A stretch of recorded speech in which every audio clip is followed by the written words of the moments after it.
supposed to do. So hopefully you'll understand that a lot more by the end of the evening.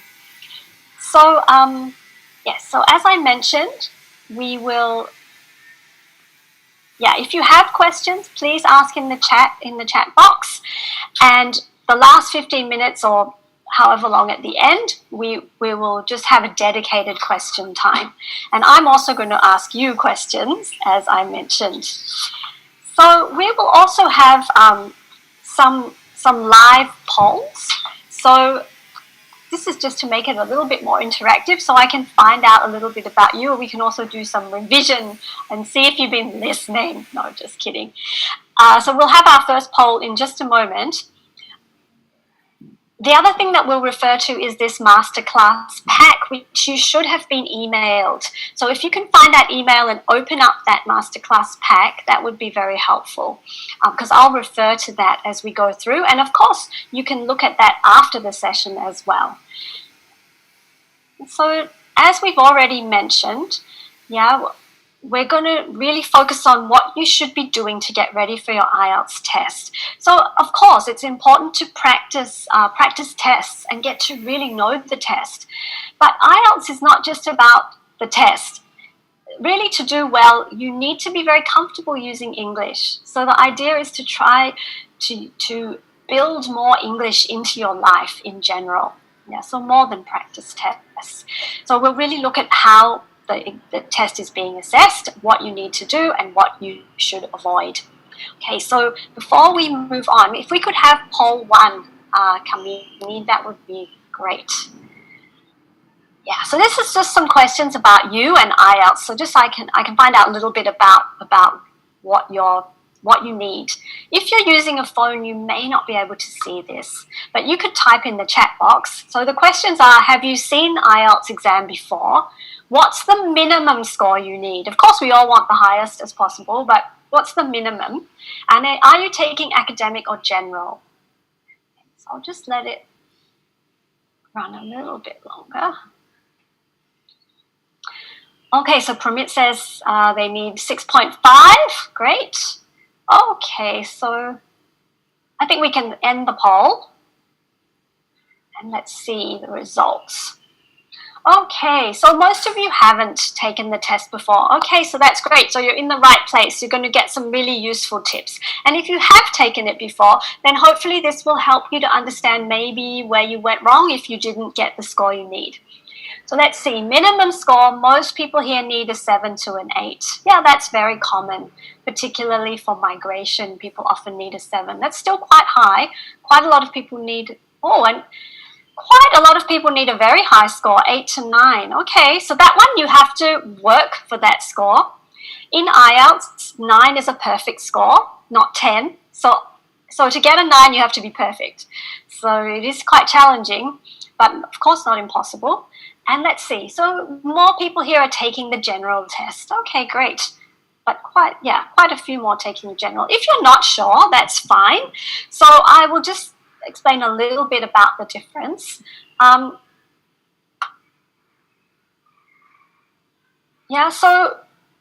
the difference between academic and general. The general test is specific to IELTS, and it's designed to test your English proficiency for going to an English-speaking country and living there. Sometimes it's also used for work, to show your level of English for work. And then the academic test is really more for study. So whether that be at university or postgraduate, the academic was designed for that. Sometimes now academic is used for migration for certain professions, like doctors, pharmacists, teachers. So the best thing to do is check with the organization for whom you're doing the test and find out what they need you to get, what need you to do. Do you need to do academic or general? And then, a lot of you were saying you need a 7 to an 8. So I think it's good just to understand what it means, what the score means, because we often talk about these band scores, but not really sure what that actually refers to. So 7 to 8 is a good user or a very good user of English. But in IELTS, this is quite specific things. So 7 is quite a high score. And then 9 is an expert. So that's a very high score. Yeah, so coming down lower, the 5 is, modest and limited. It's 4. So often people get upset when they get a 6, but 6 is not a bad score at all. It's competent. But it's just that many countries want more than a 6. Yeah, so you're all doing the IELTS test, but actually you're going to have to do more than one test. How many tests are you going to do? Do you want to type that in the chat box? 4. Yeah, that's right, Sugar. Yeah. IELTS requires you to do 4 tests. Yeah, so let's just have a quick look. So we've got listening, reading, and writing, no matter if you do academic or general. Yeah, so, and this is the breakdown. Now, we're going to talk a lot in detail about each test, so I won't really go through this now. But overall, you do your listening, reading, and writing in that order. Do you think there's a break between the tests? You get a coffee break? Sadly, no. It just runs all the way through. Yeah, so it's almost 3 hours for those 3 tests. And then what about the speaking? When do you do the speaking, do you think? Do you want to type in the chat box? When's the speaking? Anyone know? So it can be before or after, Funda, that's right. So the speaking can be before. The rest of the tests, it can be after. It can sometimes be on a different day as well. Of course, if you do computer-based, it's usually on the same day.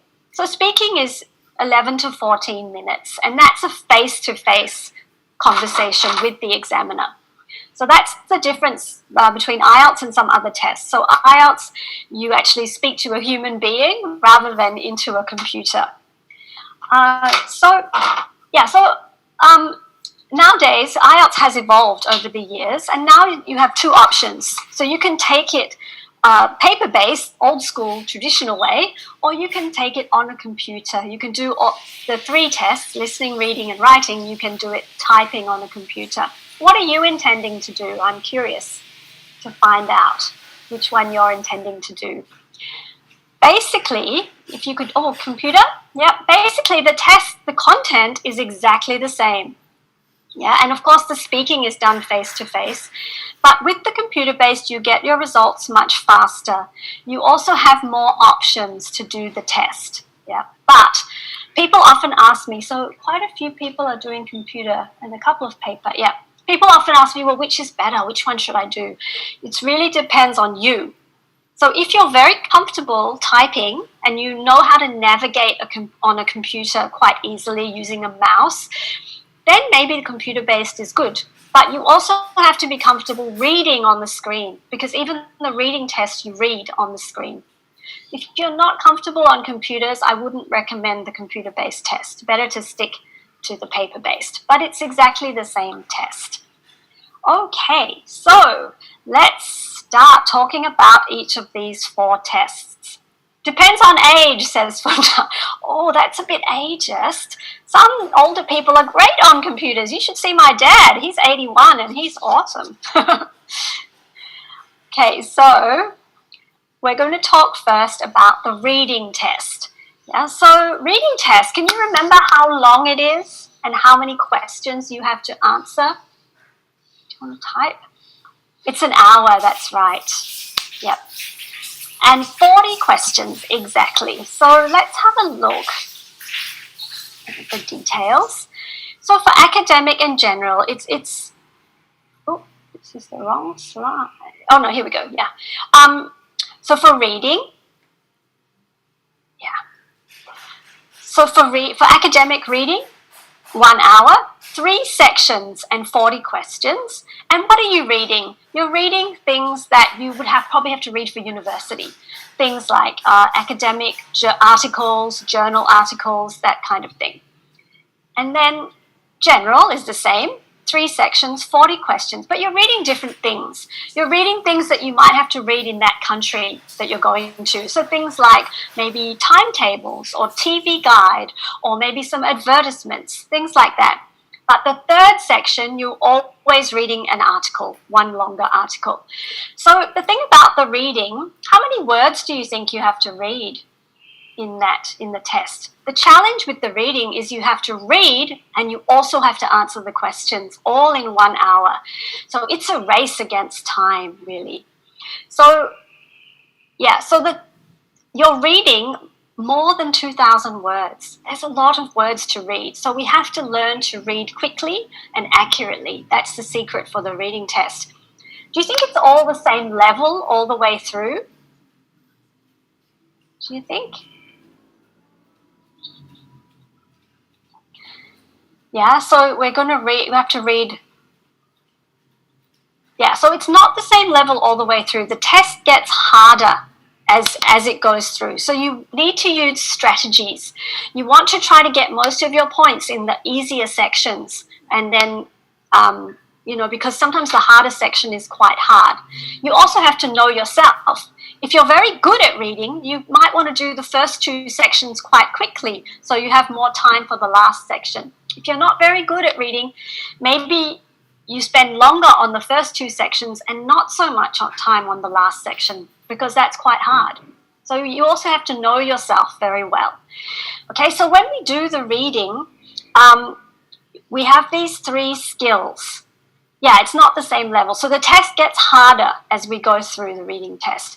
So we suggest you use these 3 skills: skimming, scanning, and reading for detail, because we need a strategy that will allow us to read quickly and find the information.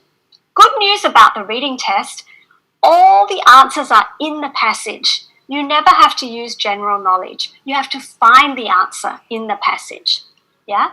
Also, I just wanted to check, do you know how many points you need to get if you want a 7? It's different for general and academic. Any ideas? You can type in the chat box if you want.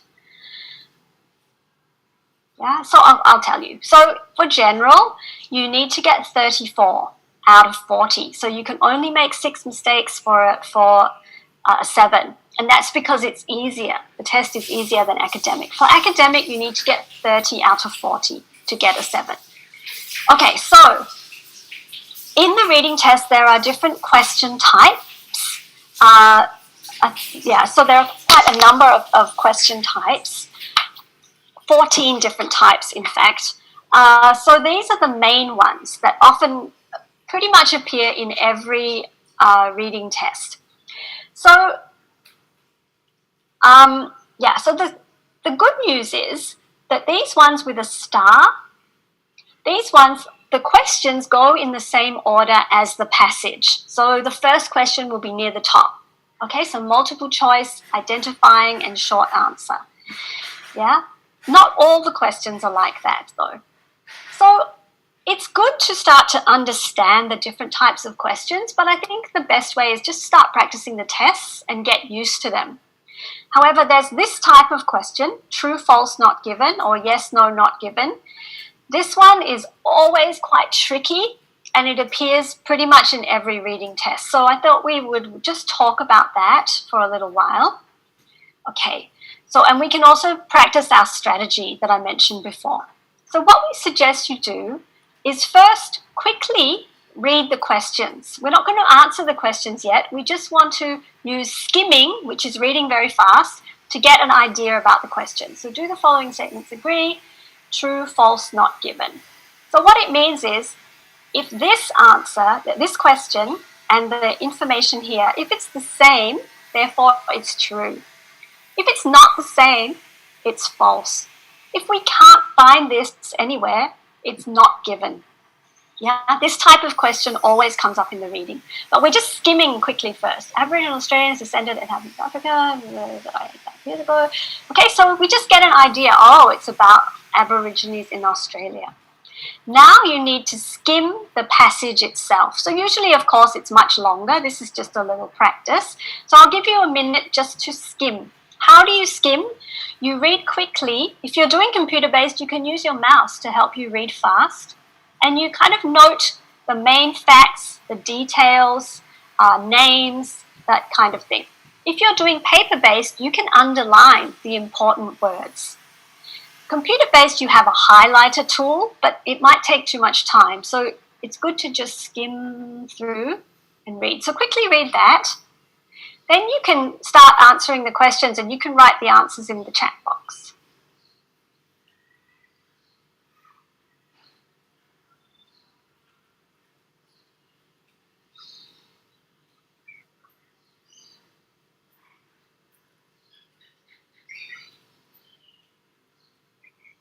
Okay, so some people are giving the answers true. Okay, so let's go through and see. So the most important thing is you skim first. Read everything first. Why?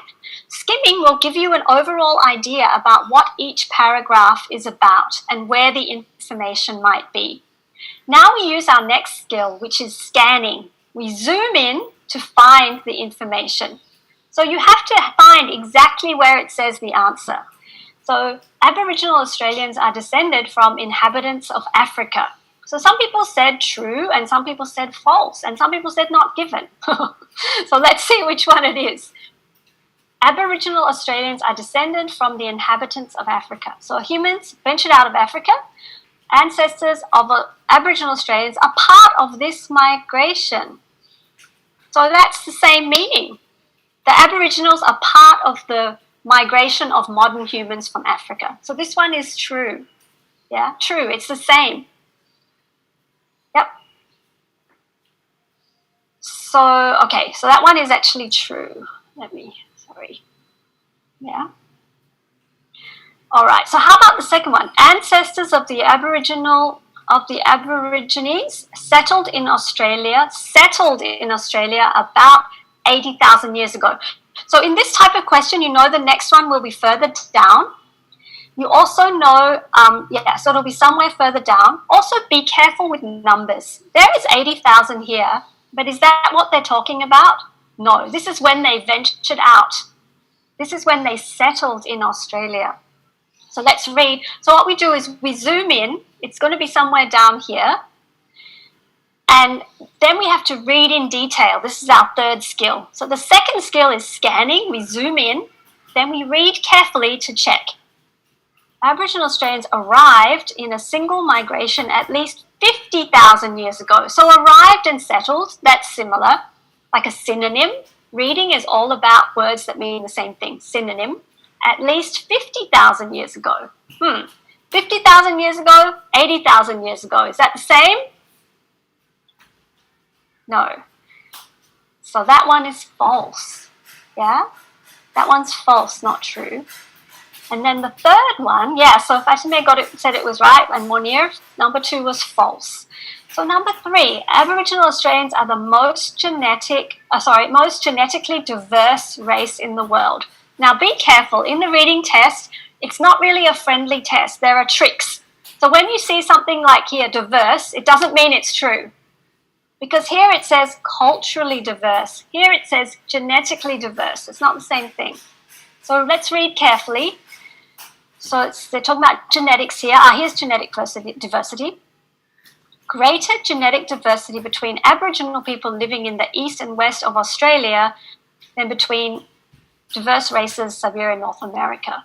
Aboriginal Australians are the most genetically diverse race in the world. That's not the same thing. It doesn't say anything about the whole world, right? So that one, as some people have said, Ronak, yes, is not given. It's not false because it doesn't say they aren't the most genetically diverse. It just doesn't say anything about the whole world. So that one is not given. Okay? This type of question will be in every reading test, and it's quite tricky. You have to be careful. If it's the same meaning, it's true. If it's the opposite meaning, it's false. If you just can't find it, it's not given. Okay. So at the end, I will show you some links with resources for you to practice. Okay, so you can practice getting used to these kind of questions. So some overall advice for reading. So as we saw in the reading test, synonyms, words that mean the same thing. It's very important. Settled in Australia, arrived in Australia in a single migration. Yeah, so be careful. Genetic diversity, culturally diverse, it's not the same. So don't get tricked. There's a lot of tricks in the reading test. Same with the 80,000 and the 50,000. Okay, so these tips are on page 23 in your notes. You can also take screenshots if you want to, that's fine. Okay, so make sure, like we did, you read the questions first. This just gives you an idea about what it's going to be about. Then we read through the whole text, the whole passage, skim it.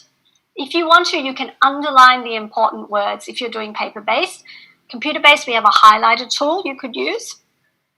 Sometimes it tells you you can use 3 words and a number, or you can use 2 words.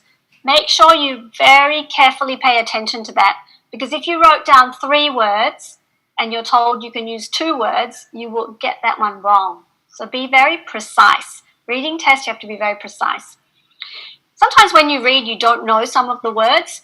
Usually the questions will not be about those words, but if you're practicing, this is a good way to build up your vocabulary. You can make a note of that in a little vocab notebook or on your phone. Yeah, remember we're racing against time. You have 1 hour to read and answer the questions. So if you get stuck on one, you're like, oh, I can't find it. Then after about 30 seconds, you have to move on and come back at the end. Also, you don't lose a mark for a wrong answer. So if you really don't know, just guess something. Don't leave it blank. Okay, so that's the reading test. Yeah, just an overview about the reading test. And if you have questions about that, feel free to ask me at the end and we can talk more about it. All right, so we need to move on and talk about writing, because this is probably the test that most people are worried about. Am I right? Maybe I'm going to ask you, which test are you most worried about? Do you want to write in the chat box?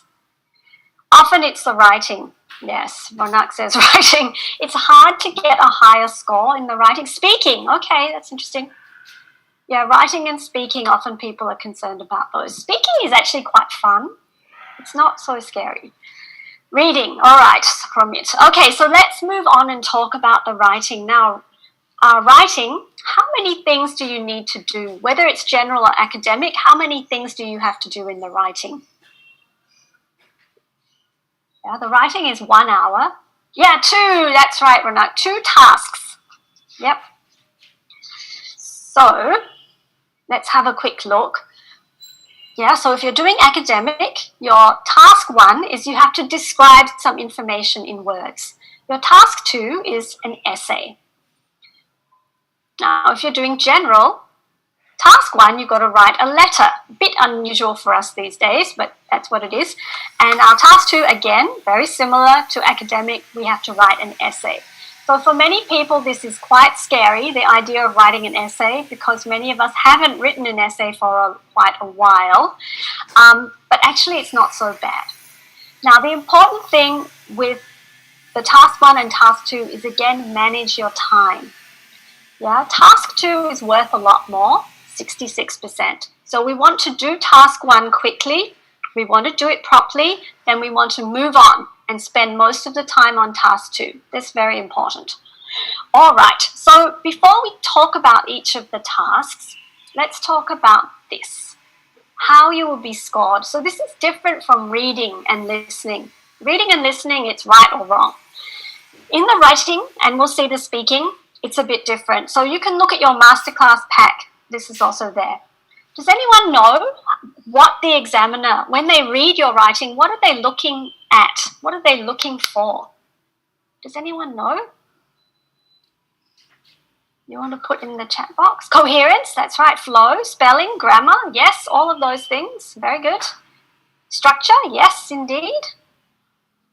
Cohesion, okay, great. So there are actually 4 specific things, and all these things you've mentioned come under that.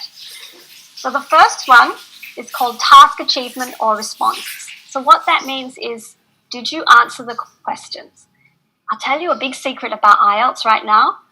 It's all about following the instructions. If you follow the instructions well, you do what they tell you, you can do well. Yeah, so a lot of this task achievement and response is following the instructions properly. All right. So next one, as people have mentioned there, cohesion and coherence. So what does that mean? So that's to do with your structure, as some people have said. Is your structure nice and clear? Does it flow nicely? Are you using what we call linkers, linking words, first of all, in addition, conversely, these words make your writing flow. Also, a very simple thing you need, must do, is use paragraphs. Please use paragraphs. Otherwise, you will get a low score. So that's cohesion and coherence. Next one is lexical resource. Anyone know what that is referring to? It's kind of a fancy word for your vocab. That's right. Yeah, so we need, if you want a higher score, like a 7 or higher, you need to use some unusual words. The examiners see a lot of good, nice, bad, okay. It's a bit boring. So you want to use some more unusual words. Yeah, and then they have to be correct. You have to use them correctly. And yes, so that's kind of what the vocabulary is about. And then spelling comes under here as well. And many of us are very bad at spelling, unfortunately, because we rely on our spell check. And when we text, no one cares about spelling. So unfortunately, even if you do the computer-based test, there's no spell check.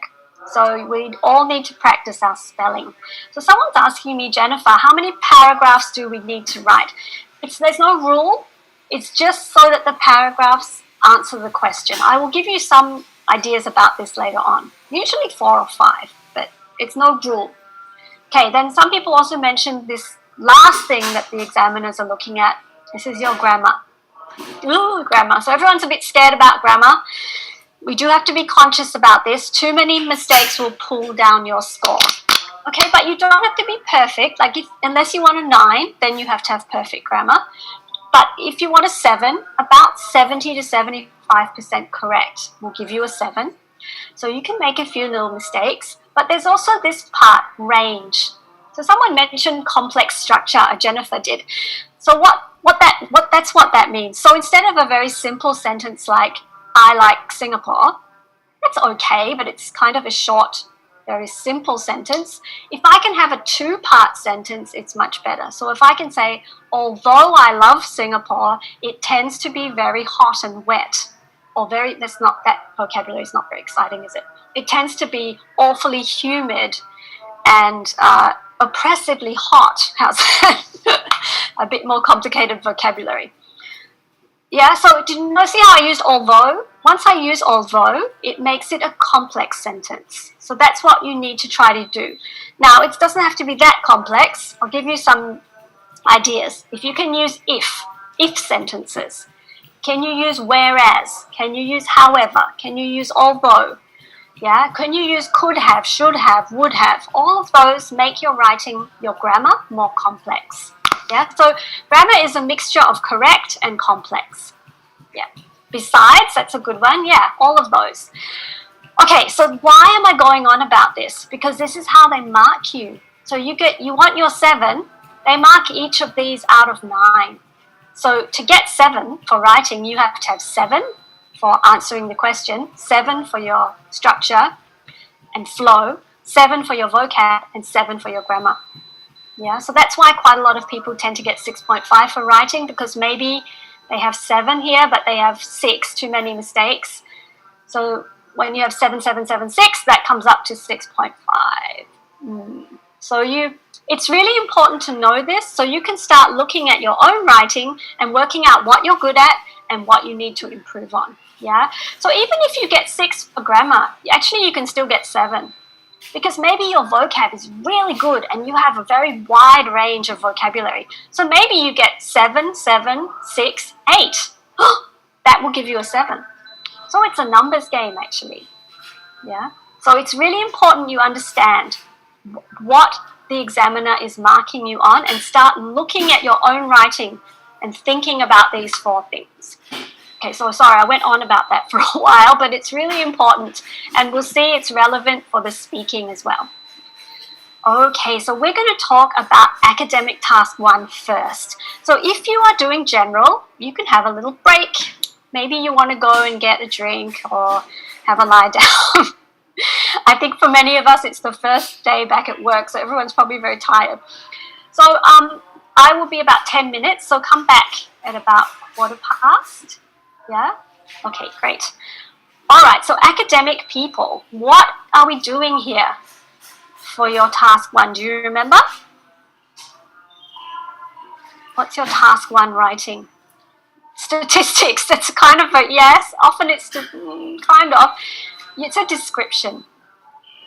Basically what you're doing is you're describing something visual using words. Okay, so that's all you do.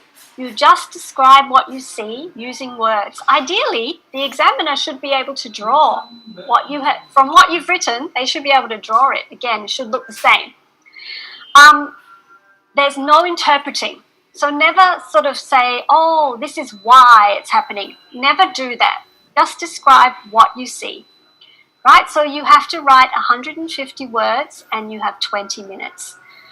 Honestly, this Task 1 academic to me is kind of the most challenging part of the IELTS test because they want you to do something very specific. You have to learn what they want you to do. Okay, so I'll try to go over this now.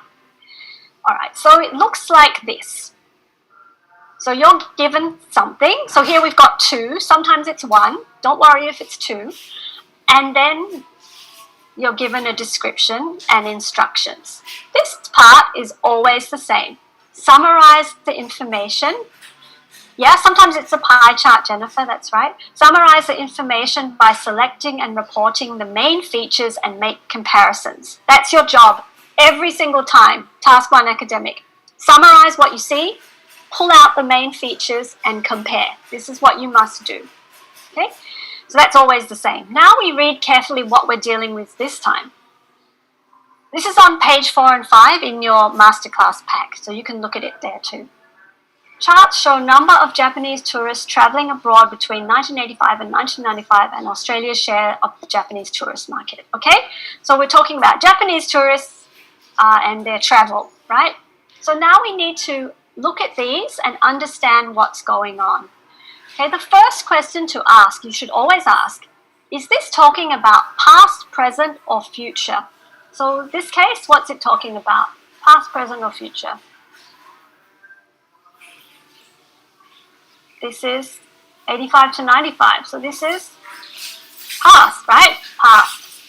Okay, so that will mean that we need to use the past tense when we're describing. Okay, it will affect the grammar. Sometimes they talk about the future. Okay, so now this is years, over 10 years. Now this axis, we have to look at the axis. So this is number in millions. So it's not 2, it's 2 million, 4 million. This is number of Japanese tourists. Okay, so make sure we understand what's going on. Now we have to look at the trends. So you should look at the start, you should look at the end, you should try to find the peak. And you should look for anything that changes. So here we have start here about almost 5 million. Then, it went up. So we don't need to describe each thing. We should not do that. We just look at the trend. Increase. Then what happened? Then it dropped back and kind of flattened, didn't it? And then it went up again. Okay, so what we're going to probably mention is here. We might want to mention this part and the end. So where's the peak here? The peak and the end here are the same. Not always the case. And overall, is it like increasing? Is it going up or is it going down or is it flat? What is it? Overall, I know there's some changes, but overall it's increasing, isn't it? Yeah, that's important to know. Okay, so now we need to look at this one. All right, so same thing. So here we've got the years, we've got percentage of Japanese people visiting Australia. So 2, 4, 6, 8. Okay, so it starts out very low. Now, this is the start. Here is the end. We're going to mention those. Where is the peak? Is the end the peak? You could say fluctuating fundi. That's right. Here, this part on this one, we could use fluctuating. That would be a very good word to use. Yeah. Yes, but how about this second graph? Where is the peak? It's not here, right? It's here. So we want to mention this and the fact it dropped back. Yeah, so again, when we're describing this, all this, we don't need to mention each thing. We just need to mention here and probably here. Then that it went down and then it went up and down. Okay, that's what we'll need to mention. All right, so you always need to spend a few minutes like this working out what's going on. If you're doing paper-based, you can circle and draw on it if you want to. All right, so now that we've worked it out, now we need to start writing. Because remember, we only have 20 minutes. Oh, one more thing I want to say. When you have two things like this, it's usually easier to describe one and describe the other, and do the comparing within each one. It gets very messy if you try to compare and describe both at the same time. Okay, so let's have a look. Yeah, so when we do our task 1 academic, remember you have to do it fast. So we want to write an introduction quickly. I'll show you what to do. We need to do what I just showed you, pull out the main features, and then we're going to have to compare things as well. And we need this, an overview, which I will talk about in a moment.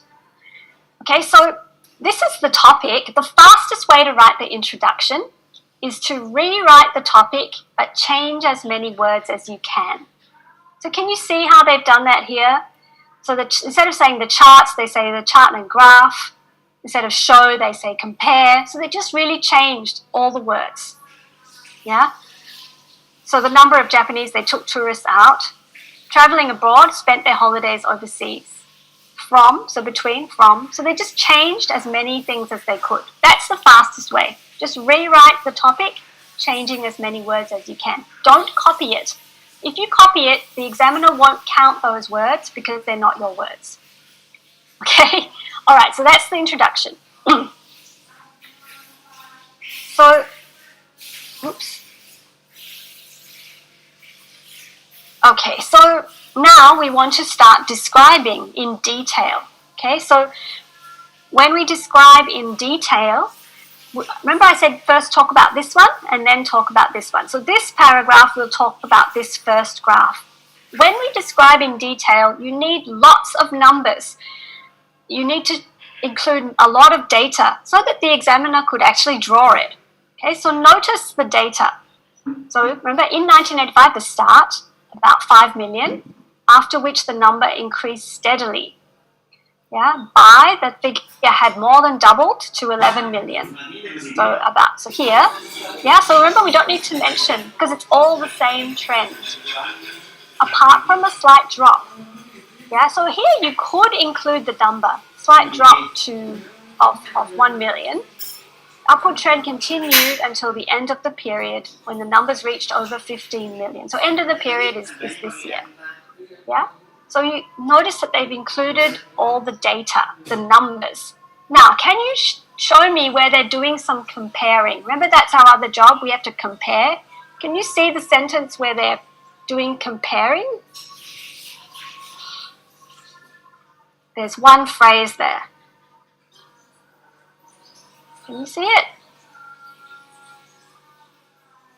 Any ideas? It's here, apart from.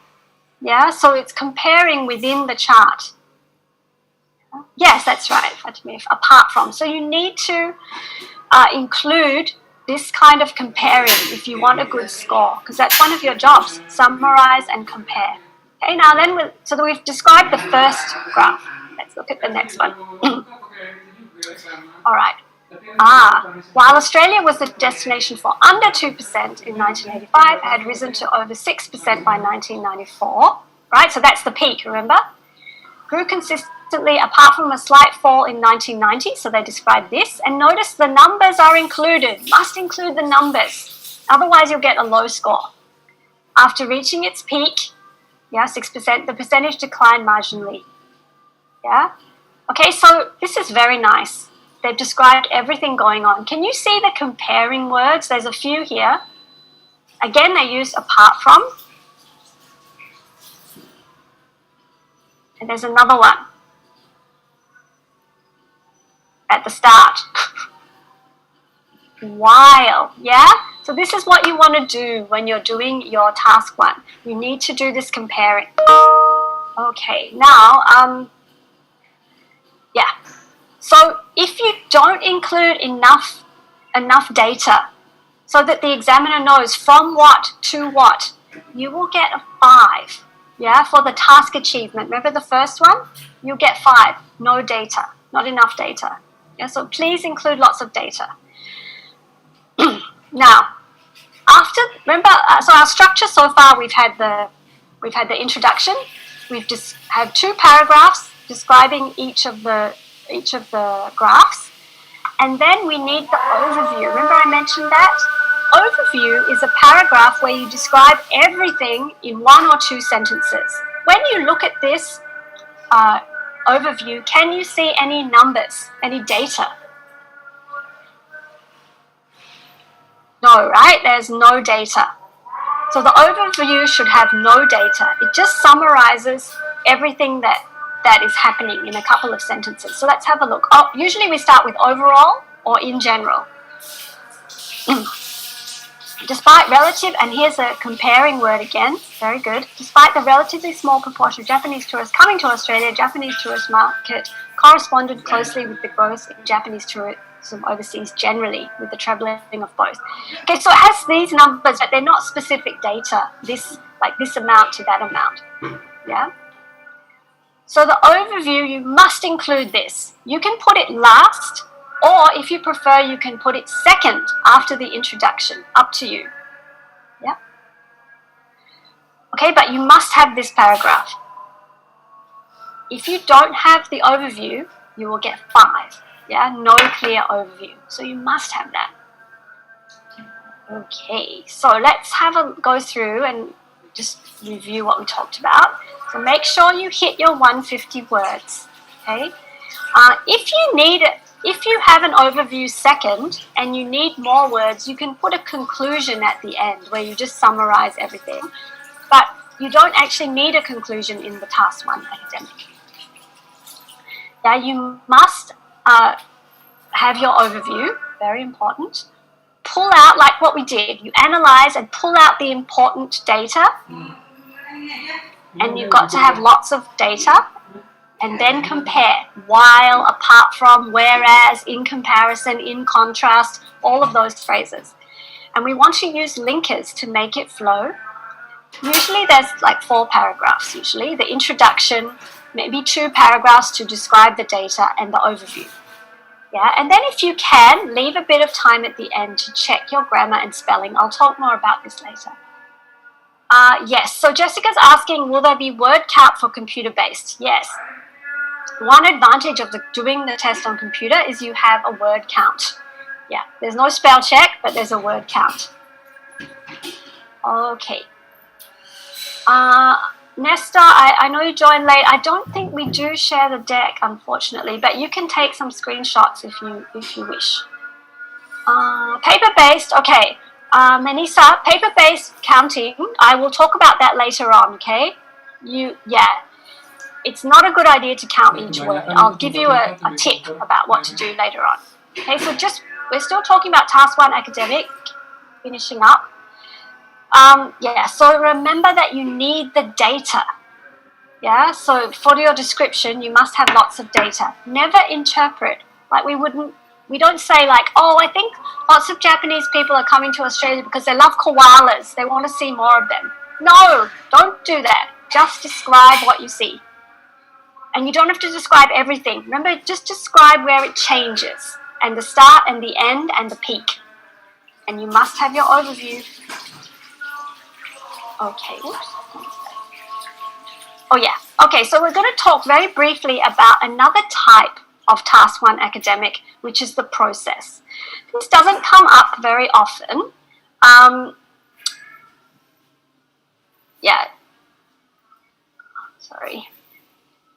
This doesn't come up so often, and a lot of people worry about it. Actually, it's not that difficult. I'll just talk about it very quickly. So a process, it's the same idea. You just describe what you see. So you have to describe everything. But a process is one stage goes to the next. Okay, so same thing. You will read what it's about. Diagram shows process bricks manufactured in building industry. Then you have to spend some time working out what's going on. You should try to mention everything that is written here. But try to change the wording. So instead of saying packaging, you can say it is packaged. It is delivered. Try to change the words a bit. Okay, so what do we have here? We have to spend a bit of time. So we have a digger, digging up clay, goes metal grid, there's a roller, sand and water added. Either it goes wire cutter or a mold, drying oven for this long.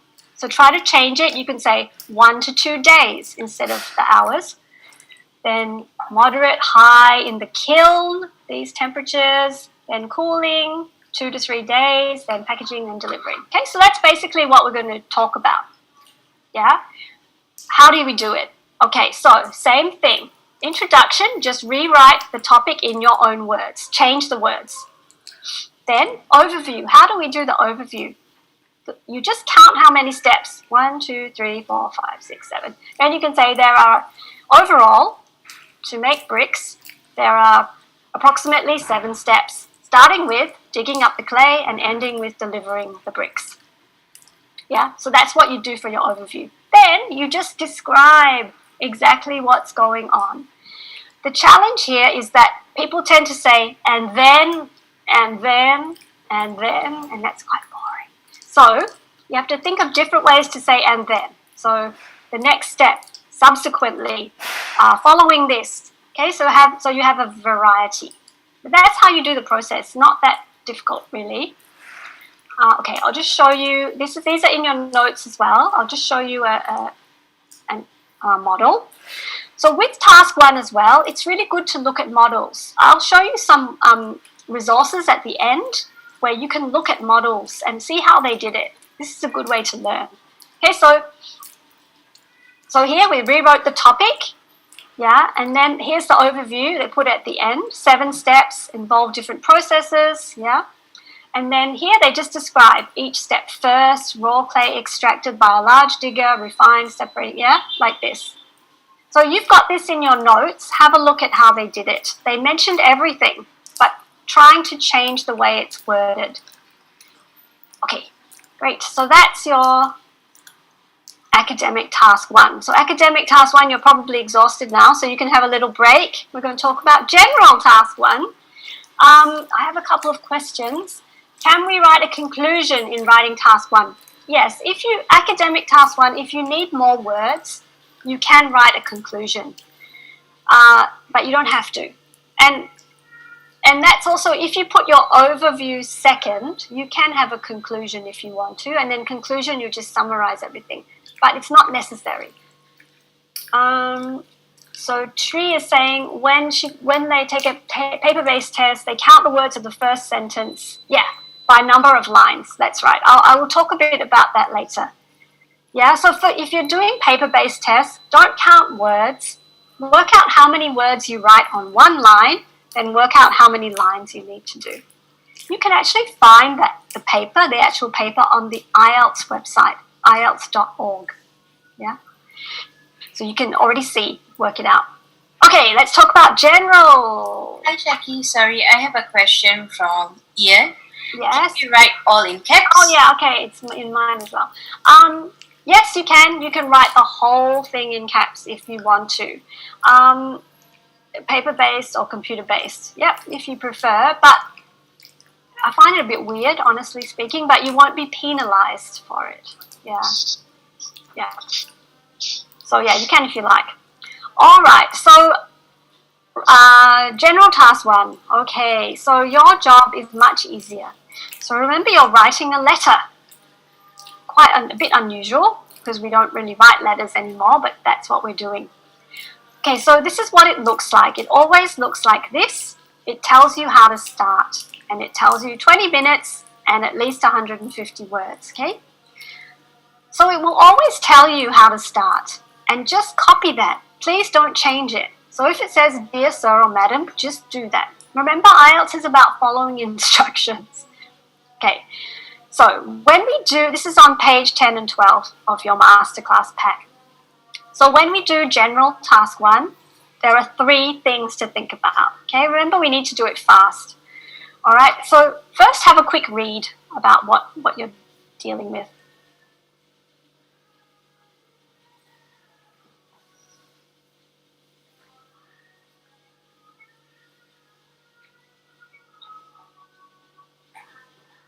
Okay, so you have 3 jobs. the first job is to work out the tone of your letter.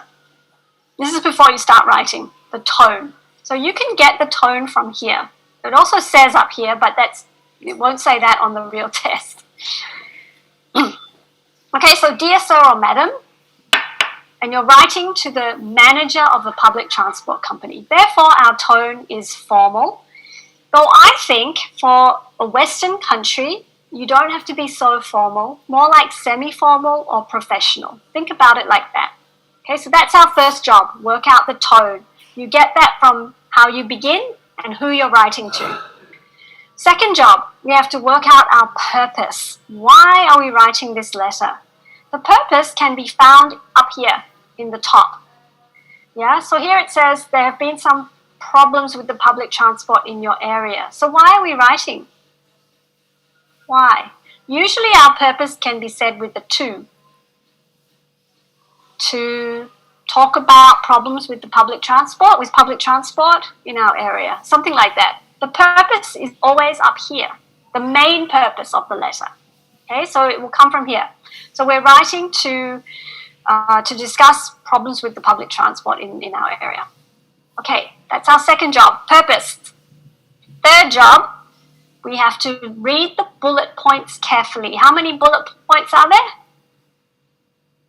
There are 3. There are always 3. Okay, so read them very carefully though, because sometimes there are 2 parts to each bullet point. Describe the problems. Now be careful when it's plural. You can't just talk about one problem. You have to talk about more than one problem. Problems. Explain how the problems are affecting the public. Suggest what changes could be made. So there are 3 jobs.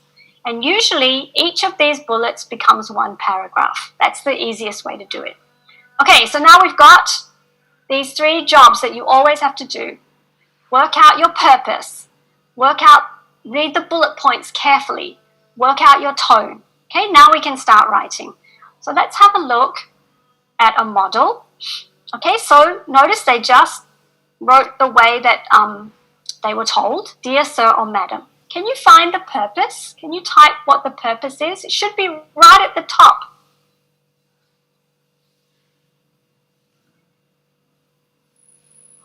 Yeah, it's up here, right here. I write to draw your attention to recent problems with public transport in Newtown. Yeah, so see the 2? Yeah, so that you can, is particularly in a formal letter, more formal letter, you can put the purpose right up at the top.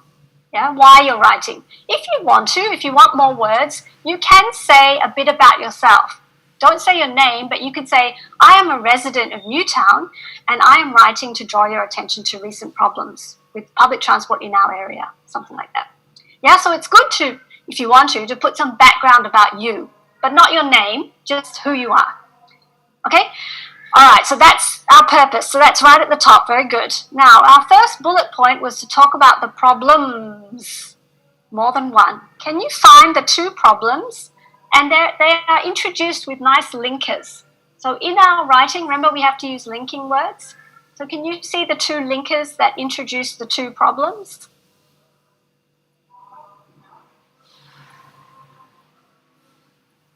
Can you see?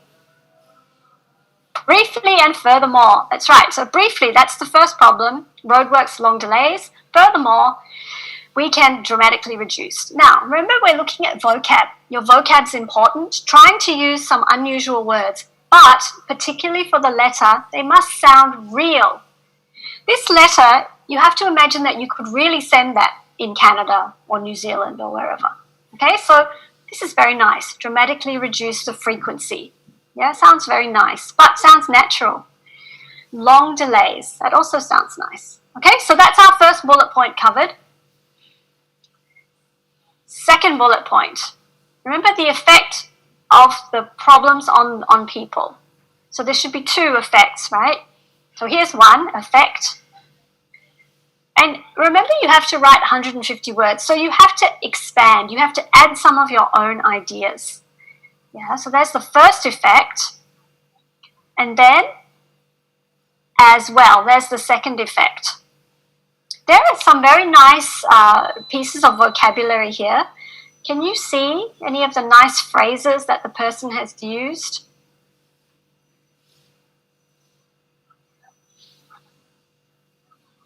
Yeah, there's a very nice phrase down this part somewhere. Also this part, high level of public concern. That's a very nice piece of vocabulary. Yeah. Also this drastic downturn. Oh, very nice. Yes. Can you see some more complicated grammar as well? Shoppers who travel by bus find it. This is a more complicated structure. So very nice. Okay, so that's our second bullet point. Now our third bullet point is the suggestions. Okay, may I suggest this one? I would also, linking word, recommend. Yeah? Okay, so that's the third bullet point. And then this last paragraph is just pointing to the next step. It's the closing of the letter. Yeah? And then don't forget to sign off. So it should match. We had dear sir or madam, so the correct sign off is yours faithfully. And then don't forget your name because it's a letter. You will lose marks if you don't put your name. Yeah, worth the trouble. Yeah, that's a nice piece of vocab as well. So notice those 4 things. You have to keep them in mind while you're writing. Answer the question, the structure, the paragraphs, the linking words, the vocab, and the grammar. Okay, so that's your job for the task 1 general. Yeah, so if you forget one bullet point, you just, forgot to talk about the suggestions, you will get 4 for your task achievement. Okay, so please cover all the bullet points carefully. And keep the tone the same. Yeah, so you notice this tone is a bit professional, a little bit more formal, because the person doesn't know the other person and it's like a government person. Yeah. Okay, so in your notes, page 13, there are some examples written by real candidates. These are really good to look at, so you can see how real people did it. This one got 6.5. And it's quite well done. It's quite well structured, covers the bullets. There are just a few too many grammar errors that pulled it down to a 6.5. Okay, so I won't go through it, but please have a look, page 13. All right, and then I just want to talk about another type of task 1 you might get. Okay, also a letter, but let's have a look at this one. Have a quick read. I'm going to ask you the 3 questions.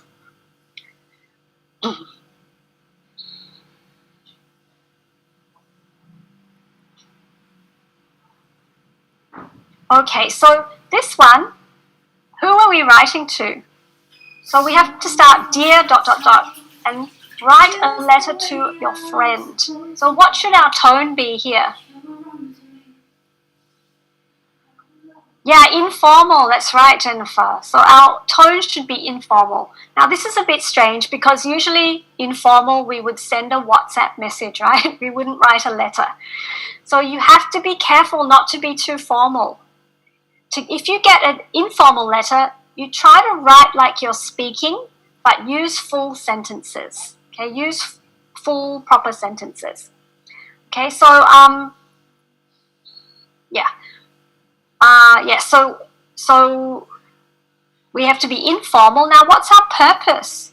Why are we writing?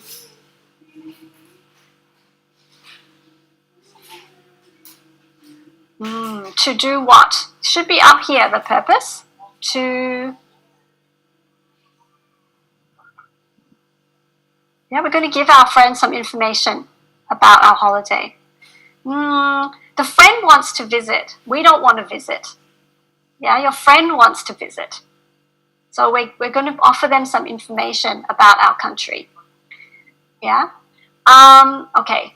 And then what are the 3 bullets? Let's look carefully. Recommend best time of the year to visit and why. So notice here there are 2 parts. You have to say why. If you just say, summer is good, you won't get a good mark. And why. Describe accommodation. Types. So more than 1 type. Say what you would like to show your friend in your country. Okay? Now here it says dear, so it's your friend. So you can put any name you want. But don't put miss. Yeah, that will be strange. Okay, let's have a look at the model. This is also page 18 and 19 in your notes. But put a real name. Don't just put XXX. That's very strange. Put a proper name. Yeah, so dear Andrew. Now notice the sign off. Best wishes. You could do that. You can do cheers.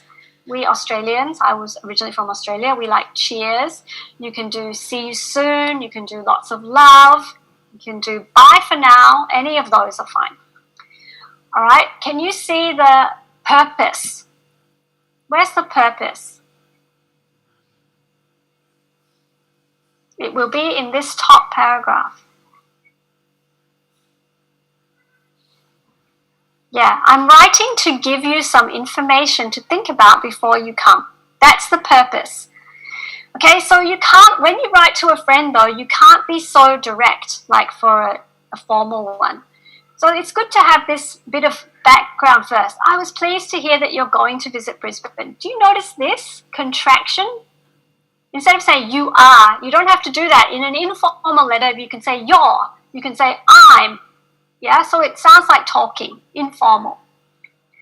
If you want to, you can also add a greeting. Like you can say, Dear Andrew, it was so great to hear from you. I really miss you. Can't wait to see you again. Something like that. You can do that too if you need more words. Okay, so first bullet point, what's up? Yeah, you could put that, definitely. Most people travel to Brisbane in summer. Remember, we used to say when, that, and why. I think it's uncomfortably hot. Yeah, it's a nice bit of vocab. It's still sunny, yeah, but much cooler. All right, so at the moment, here's a nice linker. So where the person could stay. Remember, there have to be more than one. Cheap places, Airbnbs. You could also service department. Lots of specials online. This is nice, very casual vocabulary. Somewhere affordable. Oops, sorry. And then the third bullet point, where to go. Yeah, let me be your tourist guide. Yeah, so notice how the tone is casual, like the person is speaking, but they're in full sentences. You must still write in full sentences. Yeah, you think it's okay to use words like lol or like, I don't know, YOLO or whatever. Do you think that's all right? No, don't use any of that. You have to write in full sentences because it is an English exam. Okay, so just some tips for the task 1, general. Yeah, so do what we did. Look for the tone, the bullets, and the purpose, okay? And careful with the bullets that if they're problems or there's something and something, the purpose needs to be at the top. You must have paragraphs, usually 4 or 5. So it's good the last paragraph you point to the future. Yeah, be careful with the tone. Try not to copy the words in the instructions. We want to use different words. And just start the way they tell you to start. No need to put an address and make sure the closing matches the opening. Yeah, so that's your task 1, general. Yeah. Kamini, I realize I forgot my polls. I'm so sorry, but don't worry. Let's just leave that and I'll do the poll at the end of the writing. You guys are lucky you don't have my tricky polls. Yeah, just because of time. We'll do one for the writing. Okay, so we've talked about task 1 writing. Now we still have to talk about task 2. All right, so what is task 2 again? Do you remember? What are we doing? Task 2 writing. It's an essay. Now, how many of you have written an essay in the last year? You can just say yes or no. In the last year, have you written an essay? Never. No, yes, some people have. Oh, good. Yes. Okay, great. If you're a student, of course you will have. No, okay, but many of us, yes, it's been a long time. So don't worry. We're just going to go through a step-by-step way to get you through this essay. And remember, this is more important. So we want to do task 1 fast, then move on to task 2. It's worth 66%. Yeah? So how many words are we writing here? Do you remember? And how, yeah. It's not 200 words, it's 250 minimum, and we have 40 minutes. But nobody tells you, okay, start the essays, finish task 1. You must manage the time. But they recommend you spend at least 40 minutes. So don't get stuck on task 1. All right, so let's go. Okay, so we're going to talk about academic and general together. What's the difference? Do you know the difference between academic and general task 2? Just the topics. So for academic, the topics are a bit more abstract. Yeah, but the whole method is the same. Okay, so when we come to the essay, we have different types of essays. And you don't have to worry too much about this, but it's good sometimes to keep it in mind. The most important thing is what I keep saying, like a broken record, just follow the instructions. Do what it tells you to do. A lot of people lose marks because they don't follow the instructions for the essay. And that's what I really want to focus on tonight. Okay, so let's have a look. This is an opinion essay. So, remember 250 words. This part here is always the same, no matter which essay. This is always your job. Give reasons and include examples from your own knowledge. You always must do that, no matter what the topic is, okay?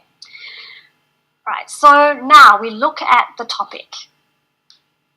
So, IELTS essay topics usually have two parts, top and bottom. Which part do you think you should read first? Top or bottom? Any ideas? Bottom, says Rona. Top, says Harris. Okay, we have a split. Top. Okay, a few people. All right, so I mean, it doesn't really matter, but I think it's good to read the bottom first. Why? Because this part is these are your instructions, and you must follow this to get a good mark. You must stay on the topic. You must do what they tell you. So let's see. Remember, this is an opinion essay. To what extent do you agree or disagree with this opinion? So your job for this essay is to give reasons and examples about whether you agree with what they say or you disagree. But in this case, how much? Do you mostly agree? Do you mostly disagree? Do you partially? That kind of thing. So let's now reread the topic carefully so we know what we're dealing with. Children who are brought up in families that do not have large amounts of money are better to prepare with the problems of adult life than children brought up by wealthy parents. Okay, so what is it saying? Children who grow up in with families with less money can cope when they grow up with problems, but kids brought up by wealthy parents, they can't cope. How much do we agree? It's up to you. There's no right or wrong. This is your opinion. Jennifer says, how can we get to know sometimes it's not mentioned in question type? No, the question type is not mentioned. You don't have to really know that. But the most important thing is you just do what it says. I'm just telling you that this is an opinion essay, but just follow this. Follow what it tells you to do. Okay, so here it's telling you how much do you agree or disagree with this opinion. So they want your opinion. Yeah? Okay, so this is your job here. You've got to give your opinion. So no right or wrong. It can be you mostly agree or you mostly disagree. So what do you think? You want to write in the chat box, do you mostly agree with this? That poorer children can cope better when they grow up with problems than richer kids? Agree to some extent. Okay, that's fine, Nestor. Yeah. It doesn't, you can choose. Yeah, that's what you have to do in this essay. That's your job, to give reasons and examples. You completely agree. Okay, really? That means that no rich kids, when they grow up, none of the rich kids can cope with problems. Is that really true? I think it's dangerous to completely agree, honestly speaking. I think if you want to mostly agree, or, yeah, I would mostly, because you can always argue on the other side, I think. But if you want to completely agree, you can. It's up to you. Okay, so that's your job. You have to give reasons and examples why you agree or why you partially agree. That's your job. Okay, let's look at a few more. Oh, okay, yeah. Here is a model answer to this question. So this one got an 8. So this is why I wanted to show you. So this is on page 9 in your notes. You can take time to read it carefully. Read the examiner's comments. I will just show you briefly why it's good. Okay, so the other thing is that, remember we talked about, I'll just go back, this part will give you your structure, the structure for the essay, and the structure is important. So let's look at the structure here, which is very good. Here we have the introduction, and the person gives their position. So here they say, I do agree. Yeah, I think actually it's better to start, rather than this, start with a general statement about the topic, or rewrite the topic also. But it is very important to put your position like this person has. So the introduction has the position, I do agree. So first they give, and then they give their reasons. So here is one reason, and here's another reason. So each paragraph, and here's another reason. So 3 nice, clear reasons and examples. Yeah, a good example is the many children. You don't have to give an example for each reason, but you need to explain each reason. So notice there's like a few lines on each reason. Okay, then they're considering the other side. So even though they agree, they're at least considering the other side. There are problems that children from poor backgrounds do encounter. Yeah, so they consider the other side. And then the conclusion. Yeah, so this is a very well-structured essay. Okay. So Bushra is asking about I and we statements. For the IELTS essay, that's totally fine. You can use I and we. It's not that formal. If you don't want to write it that way, you want to use like a passive construction, like it is said that, you can do it that way as well. Huh? But in IELTS, you can use personal pronouns, totally fine. Yeah, good question. Okay, yeah, so please have a look at that on page 9. It's very nicely structured. All right, Ini dokumen kotaknya itu. next one. So another type of essay. Remember, we look at the bottom first. Discuss both these views and give your own opinion. And this bit's always the same. Remember, reasons and examples. We always have to do that. So how many things do we have to do in this essay? Discuss both these views and give your own opinion. 3, Ronak, that's right. 3 things we must do. We discuss both these views. So view 1, view 2, and give our opinion. Yeah, so let's work out what view 1 and view 2. Now we read the topic very carefully. Some people believe increasing popularity of shopping as a leisure activity is a positive trend. Others believe it's harmful to individuals. So shopping is becoming more and more popular. And some people, and people do it as leisure. Some people think that that's, yay, very good. Other people think, oh, very bad. Okay, so that's our job. First, we have to pretend that we agree with view 1 and give reasons and examples why shopping as leisure is really good. Then we have to discuss view 2 and give reasons and examples why shopping as leisure is bad. Then we have to give our own opinion, and that can be a mixture of both if you want. And then our conclusion. All right, so Sami is asking how many paragraphs is best. It's not that there's a rule. Usually there are 4 or 5, but as long as it's very clear what each paragraph is about. So the one we just looked at had 5 paragraphs, I think. And this particular essay might have 5 as well. Introduction, view 1, view 2, opinion, conclusion.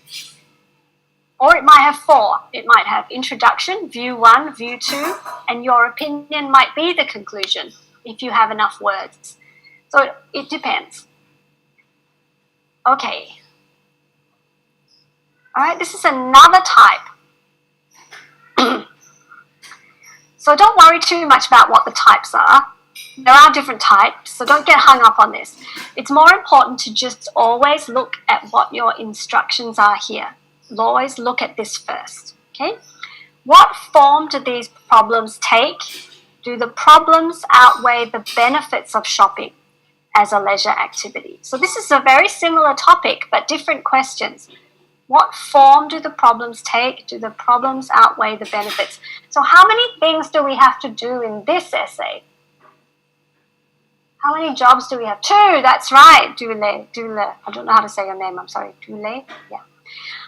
2, that's right. So we have to talk about what are these problems? What form are they? And then are the problems, are they bigger than the benefits or not? Yeah, so this part you see is kind of your opinion again. But this is not your opinion. This is giving, reason, giving list. Okay, I've got a question here. Is there a maximum word limit? There's no maximum. Okay, you must write 250. There's no maximum, but be very careful with the time. Yeah, you've got to be able to finish it in time. I think it's not a good idea to write 400 words because there's more chance you'll have errors. So aim, it's good to write a few more words though. So if you can write up to 300 words, it's fine. Yeah, but don't write long essay. Also think about the examiners. They mark 20 essays or so at a time, and then they've got your really long one. It's kind of not so nice for them. It's also not necessary to write so much, okay? So you can practice writing them about 300 max. Okay, so yeah. Funda's asking, so the percentage task 2 is worth 66%. So it's worth a lot more. Okay? Yeah, but you must hit 250. And often to have a strong essay, you need maybe 280 words to do a really good one. I often find that. All right, so, and up to 300 is fine.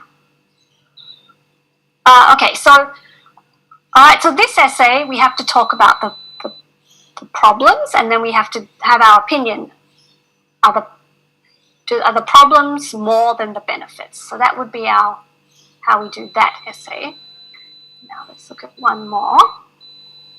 Yeah, so this one also has 2 questions. So does this have an opinion? Opinions are usually things like, to what extent do the advantages outweigh the disadvantages? What do you think? Asking your opinion. Yeah, so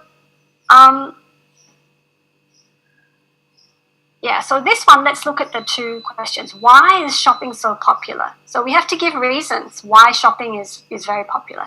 What effects does it increase in popularity have on individuals and society? Yeah, so how many things do we have to do in this essay? This is a bit of a trick.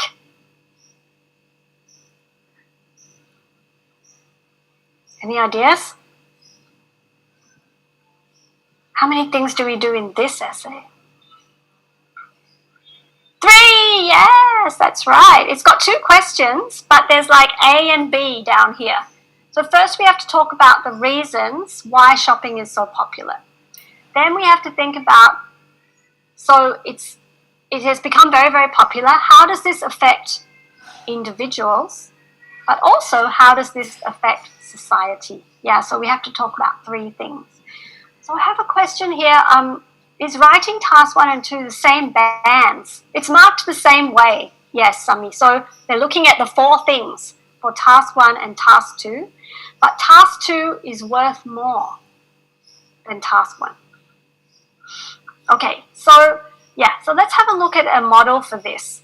The other thing I just want to mention quickly is that people who do best will spend a few minutes brainstorming. Yeah, probably hate to hear that word, but if you can think of your reasons before you start writing, it will give you a much better essay. So I'll just ask you now, can you think quickly, what are some reasons why shopping is so popular? You can write in the chat box. So you should do this when you do the essay. Think first, what are my reasons? Try to have 3. Why is ads? Yep, advertisements make shopping very popular. It's trendy. Yeah, like everyone's shopping, so I want to go shopping. Sure. They have sales. Yes. Online makes it easy. Influencers, that's good. Fashion. Yeah, some people see it as a form of relaxation. Yeah. In Singapore, it's because of air conditioning. Yeah, relaxation. Yes, you've all thought of great. Distraction. Yep. Therapy. That's right. So all of these are great reasons. Okay, but if you can have 3 different reasons, that will make your essay strong. Yeah, and then you can think about, before you write, think about how it affects people and how it affects society. So these could be positive or negative effects. Yeah, so here it says positive and negative effects. Okay, so let's have a look at another essay. So this one that we just looked at, this is a general one. The first one that we looked at, the what extent, that was an academic one. So this is general. So again, this got an 8. So it's very nicely structured. Once again, we can see. So there's here's your introduction. Yeah. Okay. So the thing is that this person didn't really have a separate introduction from the reasons, and their paragraph is a little bit long. ideally your paragraph should be 4 to 6 lines and then make a new paragraph. But they still got an 8. So, yeah, so I would do a separate introduction. So your introduction, you can say, you can rewrite the topic or say something about why, the fact that shopping is so popular everywhere. And then you can say what you're going to do in the essay. So in this essay, I'll consider the reasons why this is and talk about the effects. Yeah, that would be a nice, clear introduction. But here, the person's giving reasons. Yeah, most people find shopping experience makes a difference.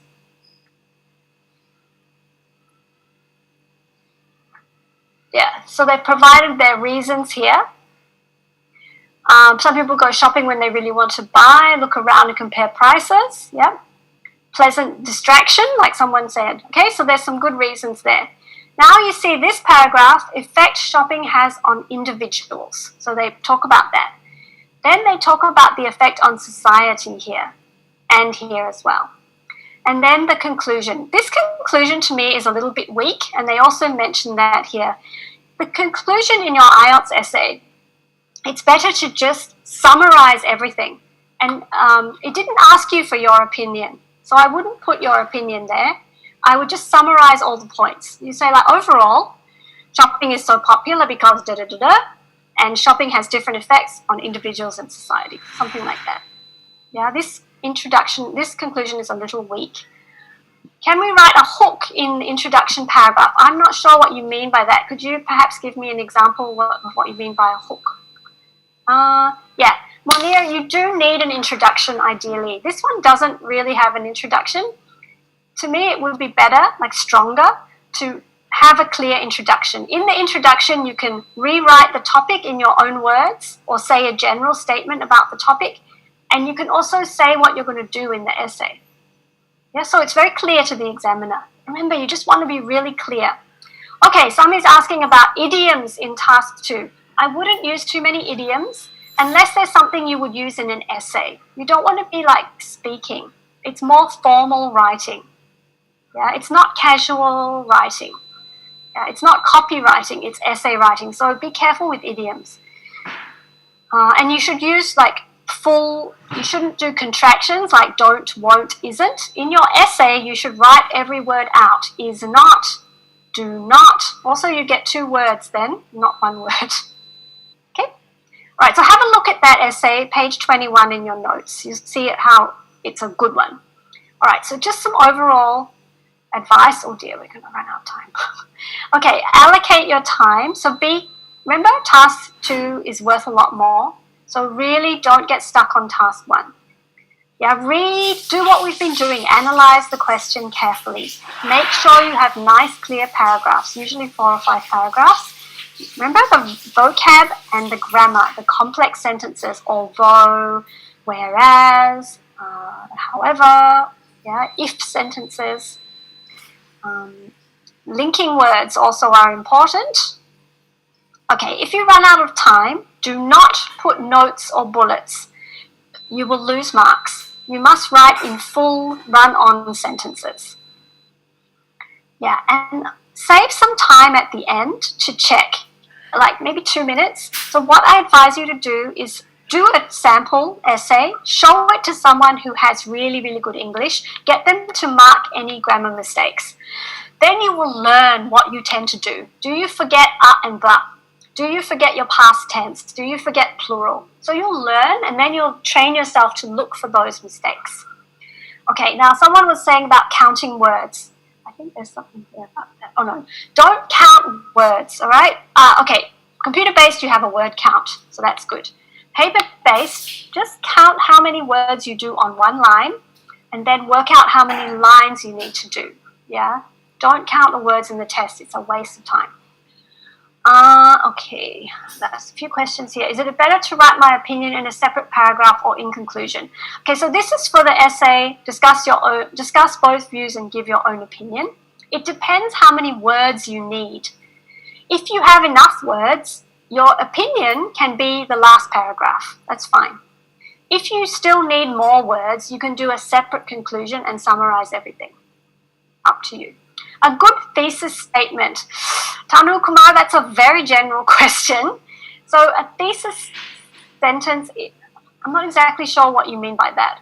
But in the essay, each paragraph should have a topic sentence, which is kind of what the paragraph is about. So you could say something like, some people believe that wealthy children cannot handle problems. One reason, so that would be a topic sentence of what this sentence is about.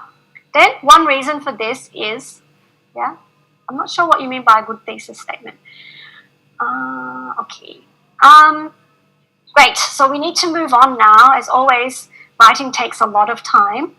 And we'll talk about the other test that quite a few people are a bit nervous about, which is speaking. Oh, but before that, let's do the poll for the writing. I think it's poll 1, 2, 3, maybe poll 4, I think. I'm not sure. Oh, this is task 1 poll. Okay, this is good revision. This is when we did our general writing task 1. Can you remember? This is review.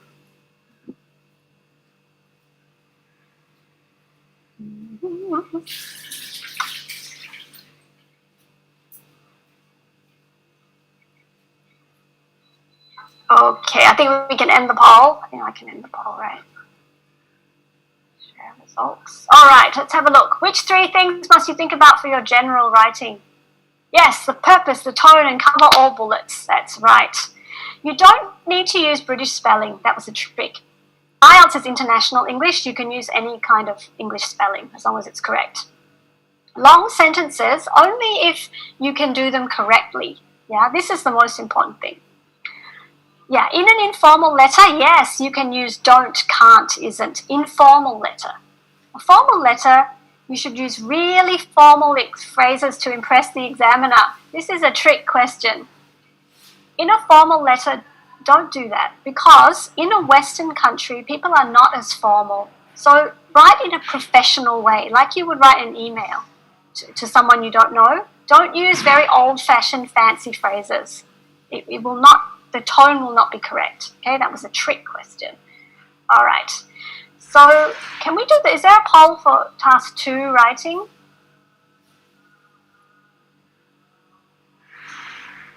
Okay, here we go.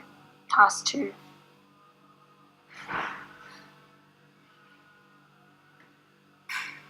Okay.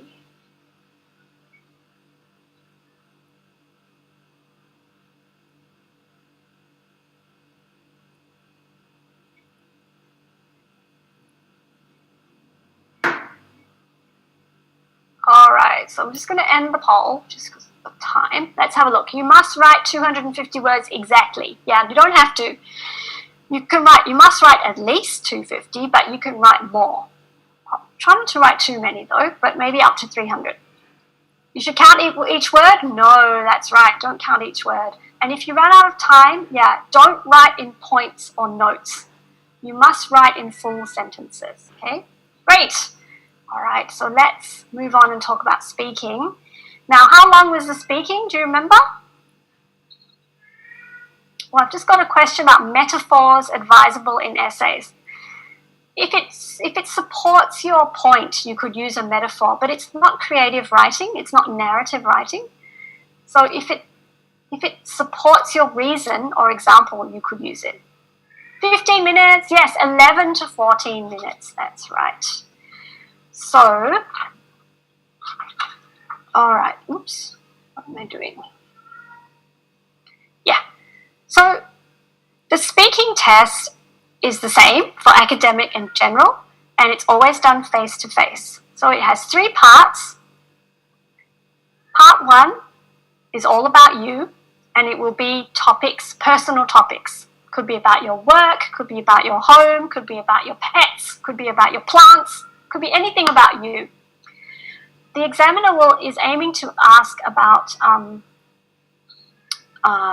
they're going to ask you about 12 questions. 12 questions, 3 topics and 4 questions for each topic. How many ideas do you think you should say for each question then? How many ideas for each question? Remember, it's a speaking test, so you want to speak more than you usually do. What do you think? So you should say about 3 ideas for each question. Yeah? Okay, so that's part 1.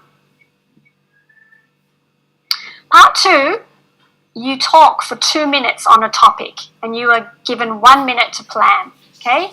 So this topic is also about you. It could be about your favorite restaurant, your favorite film. It could be about the school you went to when you were a child. Yeah, but you have to talk for 2 minutes. You don't know how long that is. You keep talking until the examiner says, thank you. That's your job. Now, part 3, are you talking about yourself? What do you think? No, that's right, Ronak. Part 3 is different. Part 3 is a general discussion about your country, society, or the world.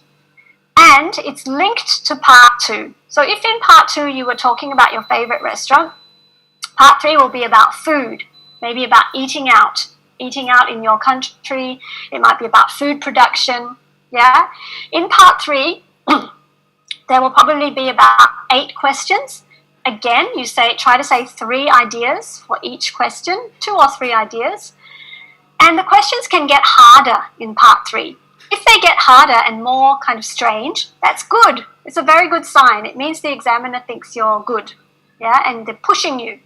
In the speaking test, the examiner is trying to get you to do the best you possibly can. So they're trying to push you to get the best performance out of you.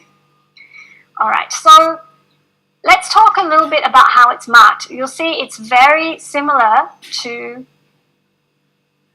the writing, right? Can you see that there are 2 that are exactly the same?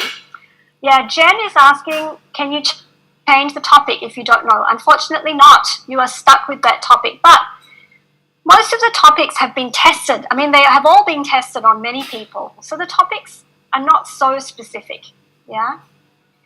What you can do, for example, if you get a topic like talk about your favorite book and you hate reading, you can say, I really don't like reading. I don't read books very much. Then you can try to talk about a book that you read. Then if you can't speak for 2 minutes, then you can say, actually, I prefer films. And then you can talk about that. But at least try to talk about that topic. Yeah. Your job is to keep talking for 2 minutes. All right, so this is how you're marked. Very similar to the writing, isn't it? Yeah, see, this one is the same. This one is the same. So the same thing applies. Try to use unusual words. Some people are asking me about idioms. In the speaking, this is where you want to use your idioms. You don't like something. Oh, it's not my cup of tea. I don't do it very often. I only do it once in a blue moon. Yeah, if you can throw in natural idioms, it's very good for your speaking test. All right, so grammar, same thing. Complex sentences and try to be correct. It's not my piece of cake. Yeah, for piece of cake we would say, oh, it's a piece of cake. It means it's very easy. It's not my cup of tea means I don't like it. Yeah, American or British pronunciation, don't worry about that. It's international English. Everybody has an accent. So this comes under pronunciation. Pronunciation is you need to be clear. You notice how I am really trying to speak clearly, especially because we're online. You need to try to do that, speak clearly. So this means you need to move your mouth, and for most people, you need to slow down. But not too slow, because if you're too slow, it will affect your fluency. Fluency is if you pause too much looking for words, or you're like, like all this hesitation, this is a problem. Yeah, so you need to correct. But if you speak too fast, you will become not fluent. So you need to find a balance. When you're nervous, people tend to race. So just take your time, speak clearly and smoothly. Yeah. Then there's this coherence part. These are your linkers. Linkers also count in the speaking. So things like firstly, on top of that, another thing I'd like to say, yeah, you need to use linkers as well. So again, they mark each of these out of 9. All right, so we're going to watch someone who got 7, and she's doing part 3 of the test. So the general discussion. So I'm not going to show you the whole thing. We'll just watch a little bit. Listen to the kinds of questions. So she got 7. Let's see why she got 7. And she's not perfect. Okay, let's see. So we've been talking about a well-known person that you like or admire, and I'd like to discuss with you 1 or 2 more general questions related to this. Let's consider, first of all, being in the public eye. Yeah.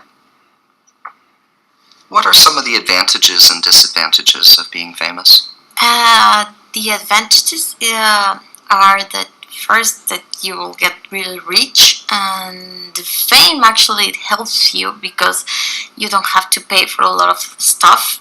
They will give you free dresses and free stays in the hotels, free meals, free everything. So actually you're saving money plus the money that you're earning. And the disadvantages are that being in the public eye, you lose your privacy.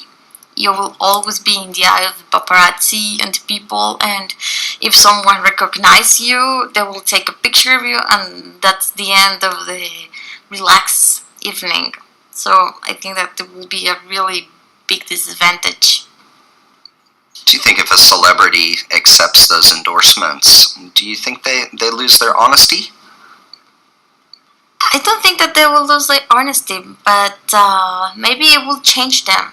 They will have to accept the environment that they are living to right now. So if they get famous and they are not selling their soul to the devil, I don't think that they are that bad. I think that it's just human, and if they like it, well, better for them. Can you talk about how the media reports on famous people in your country? The reports of the media in my country, they are like having half serious news and half entertainment. So the reports are often, but not that often. They don't have like big news if Shakira gets married or not. It's like a small news, but it gets bigger with the people, not with the media, because people start to talking about the news, not the media makes it big. Do you think more time should be spent on current events and political news? I think so, but I think that we also need a rest from the serious stuff, and we also need entertainment. So it will be a balance, because only bad news is not good for anybody. So I think that half and half it will be better. Why do ordinary people find the lives of celebrities so interesting? I think because if they see somebody that's successful and rich failed or getting dumped or in jail, I think that we feel better about ourselves, because we think, okay, we might not be rich, but we are better than them. So I think that's why we like it so much, to see that kind of news. So you think most people want to see that celebrity fail? Maybe, or maybe depends. If you don't like anybody, you will like them fail. But if you really support one person, you will like them to be like really successful. Let's talk about celebrity culture. Okay, I'm just going to stop it there. So you notice here he's saying, let's talk about. So usually in part 3 there are 2 topics, 2 main topics, and then a series of questions. So they're moving on to the second topic. Okay, so let's talk about, so she got 7. You can see she wasn't perfect, but she made a 7. Remember, 7 is good. So let's talk about her performance. And there's some questions here which I'll get to in just a moment. Okay, so remember the first thing, fluency. Can she keep talking? Yes, she could. Some people are asking here about ums. She had a couple of ums. It's really that it's not that you cannot say It's partly the reason why you're saying If you're saying because you're thinking of an idea, that's not so bad. If you're trying to find words, that's not very good. You don't want to do and too many ums in the middle of a sentence is not very good. Okay, so she had a couple of ums, but notice how she was able to keep talking. Also, we could understand her logic. Yeah, she used some nice Yeah, there's an So she used some good linking words first. Actually, I think so. For example, in a lot of ways, these are words that make her language flow. Yeah, Jen's saying you can use fillers like you know. You can use that, but don't use it all the time. So that's the thing about the speaking is you don't want to repeat the same word over and over. It's like everything in IELTS, you want to have a variety of language. Yeah, so most of her hesitation was for ideas. So that's why it wasn't so bad. When you're hesitating looking for words, that will pull your score down. Yeah. But you notice she didn't speak so fast, right? She spoke at just a nice, steady pace. This is more her pronunciation. So her vocab was the main strength. She had some really nice phrases like selling your soul to the devil, right? Getting dumped, lose your privacy. Yeah, so she had a good range there, so that she makes a 7. She made some grammar mistakes, but she also had some complex structures. So on balance, she could get a 7. And quite a lot of her sentences didn't have mistakes. She had some errors. If someone recognizes you, should be. If people follows, should be if people follow. Yeah. So not perfect, but she had enough complex sentences and enough correct sentences to make 7. And once again, her we could understand her. She's quite clear, not too fast, not rushing. And she emphasized stress. This is important. So she emphasized the important words. This is really important to do if you want a high mark for pron. And not racing, not speaking. That's going to affect your pronunciation. She had some sounds that were a little incorrect, like she says zheng instead of yang. But we can still understand her. Yeah? Okay, so that's why she made a 7. She's not a high 7, but she did make it to a 7. Just so you know. Okay, so there's a couple of other questions here.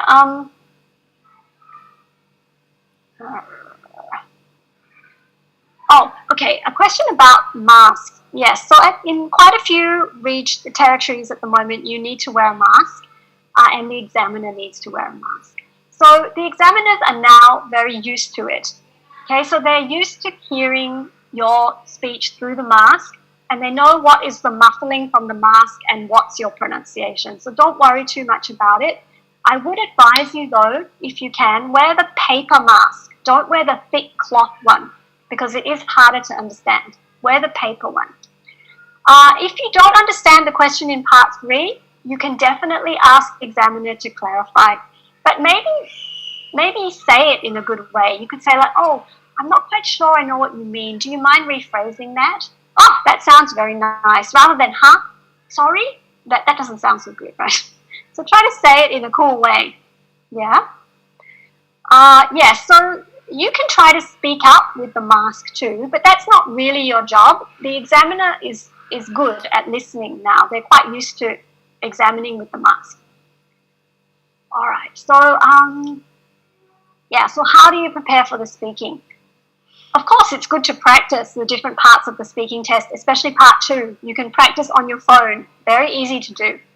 But it's better to just speak English a lot and listen to a lot of people speaking English. That will also help with your listening.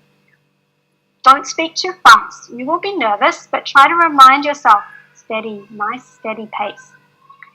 Use your 1 minute. You know, you have 1 minute to prepare and 2 minutes to speak. Make some notes. If you think of any interesting words, write them down.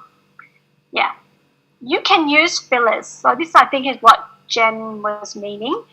If you don't know what to say, like you're like, oh, don't just say nothing, like, don't do that. Instead, talk about what's going on in your head. So say, wow, I've never thought about that before. That's a really unusual question. Maybe it could be, but you have to keep talking. And you can't say that for every question, obviously. Try not to say, how do you say? Because that means you don't know the vocab. And if you do it a lot, the examiner will think, well, they don't have much vocab. So try to not to say, how do you say? Yeah, and notice if you want a high score, you need to use the stress. You need to emphasize the important words. Move your mouth and pronounce clearly. Yeah, if you make a little mistake, don't worry about it. You can move on. Unless you realize straight away, then you can fix it. That's okay too. All right. Yeah. So you need to expand. It's a bit like the writing. So what you can do is give reasons and examples. Does that sound familiar? The speaking is a bit like the writing, especially part 3. Give reasons and examples. Sometimes you can consider both sides, like, oh, it could be this, or on the other hand, it could be that. Yeah, in part 3. So it's very good to practice, but don't memorize answers because that will sound very artificial and it won't get you a good score. Yeah, so a lot of people, they will say, I think, which is okay, but instead try to say it in a different way, like, as far as I'm concerned, the way I see it, if you ask me. Yeah, try to have a variety of phrases. You will find the IELTS topics in the preparation materials, so it's good to practice those questions about the topics that often come up. It's also really good to read the news. Get a news app like the BBC app, and so you have ideas, you have things to talk about, especially for part 3. Part 3 is the most important part of the test. It's where the examiner will decide your score. So you really want to practice that part a lot. Okay, we're running out of time. I'm so sorry. There's always so much to talk about. Yeah, going off topic is a big problem. So if you know, Rasha, that you tend to go off topic, then just practice. See the sample questions and practice answering. You don't have to talk on and on and on. Give 2 or 3 points for each question. One way to do it is to give an overall, like a topic sentence, and then give your reasons. So if they ask you, like, what do you think are the main causes of pollution in your country? You can say, well, I think there are several causes of pollution. This is an overall statement. First of all, there's air pollution that comes from, too many exhaust fumes from cars. And secondly, there's water pollution, like that. So very logical, this way of answering. Okay, we need to move on. We've got one last test. Don't worry about the poll, Kamini, because we're kind of running out of time. We haven't talked about the listening test. So as we saw, speaking and writing are very similar. Listening and reading are very similar, which we will see now. So how long's your listening test? Any ideas? Okay, I will tell you. The listening test is 30 minutes long, okay, for both general and academic. It has 4 sections, okay, so yeah, it's 30 minutes. And there are 40 questions and 4 sections. The listening test also gets harder. Part 1 and 2 are not too bad. Part 3 and 4 are quite difficult. So you want to try to get most of your points in part 1 and 2. In the different parts, there are a different number of people speaking. This is good to know, so you can work out what you're better at. Some people are better at listening to one person talking. Some people are better at listening to a conversation. Yes, so when you do paper-based, you have an extra 10 minutes. You answer your questions on the question paper, and then you have 10 minutes to copy them over to the answer sheet. Yeah, so that's paper-based. Computer-based, you don't need to do that. You answer as you listen on the computer. So you have 2 minutes at the end to check everything. Yeah, so it's a little bit different, but the actual test is 30 minutes long. All right, so yeah, and it gets harder, right? So we want to try to get all our points, most of our points in the part 1 and part 2. To get a 7, you need to get about 30 out of 40, yeah? And it's the same test for general and academic. Now, how many times do you hear it?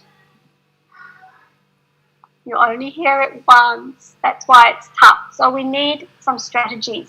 You need to stay focused. It's also the first test that you do in the morning or the afternoon. Okay, so let's have a look. We're just going to try one part. This is page 22 in your notes. So you can answer as we go through. All right, so when you get the questions, it will be something like this. So always read the instructions, complete the form. One word and or a number. So always make note of this. So we can only write one word plus a number. So a number can be a whole phone number, that's one number.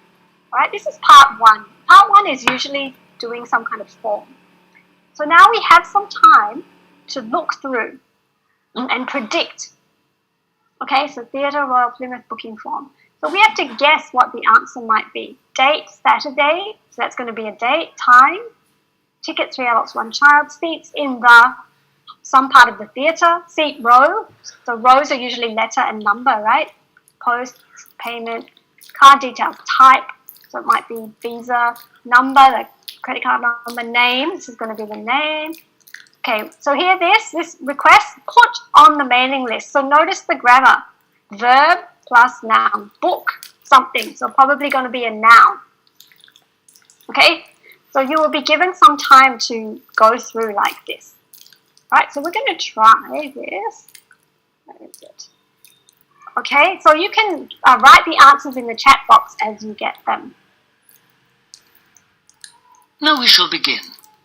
You should answer the questions as you listen, because you will not hear the recording a second time. Listen carefully and answer questions 1 to 4. Hello, Theatre Royal Plymouth? Oh, hello. I'd like to make a booking, please. Yes. What is it you want to see? The Imposter. Right. And which day did you want to come? Friday the 25th. Just a moment and I'll check availability on the computer. Oh, sorry, we're fully booked for that performance. Oh dear. What about the following day then? The 26th? Yes, that's okay. We've got 2 performances on that day. One at 3:30 and one at 7. Which would you prefer? Oh, the later one, please. How many people? Well, there are 4 of us. Are there any concessions? Any children? Oh, I'm not sure. My daughters are 15 and 12. Do they get concessions? Only the 12-year-old, I'm afraid. So that's 1 child and 3 adults. Any idea where you'd like to sit? Stalls or circle? Tickets for the stalls are a bit more expensive. £12 for adults and £8.50 for children. The circle costs £10.50 and £6.50. Do you get a good view from the circle? Oh, yes. And in fact, we've got some seats left at the front, if you'd like those. Right. We'll go for those then. Right, that's seats A21 to 24 then. They're very good seats. That sounds fine. So let's see, that comes to £38 altogether for the tickets. How do you want to collect them? Shall I put them in the post? They'd be sent today by first-class mail, and there'd be an additional charge of £1 to cover postage and administration. Or do you want to get them from the box office yourself? Oh, yes. Could you send them, please? No problem. That'll be £39 altogether. Before you hear the rest of the conversation, you have some time to look at questions 5 to 10.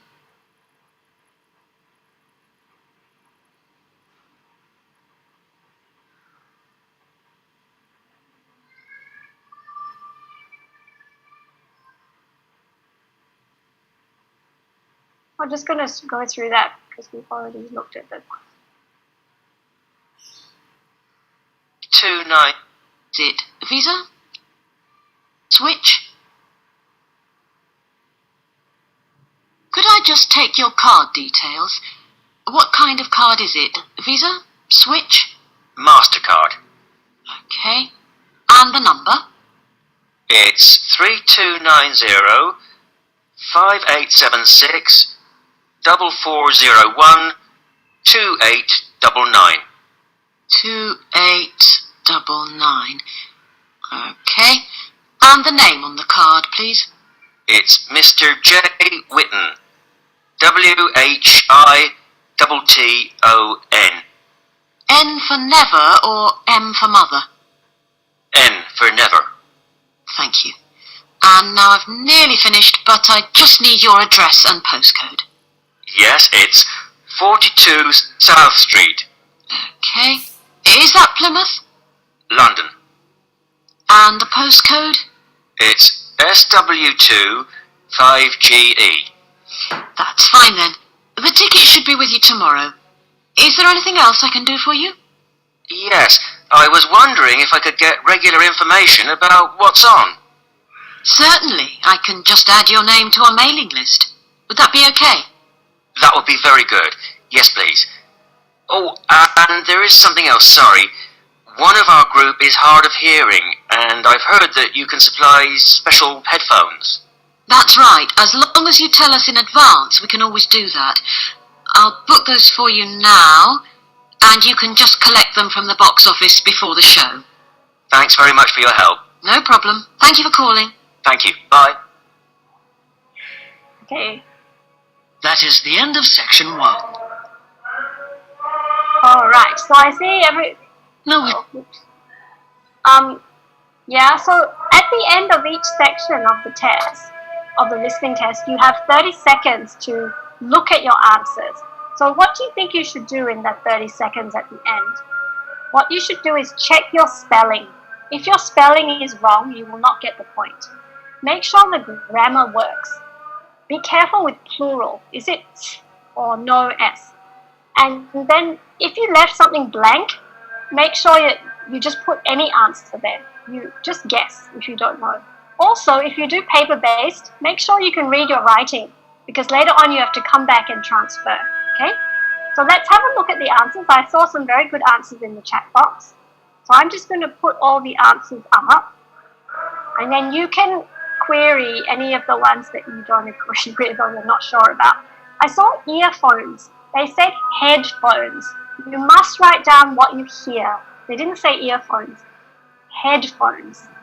Also, be careful with the capital. You should write capital letter because it's a name. If you want to, you can write everything in capital letters if you prefer. Yeah? Yeah, so some people wrote circles. It didn't say circles. They said the circle, no S.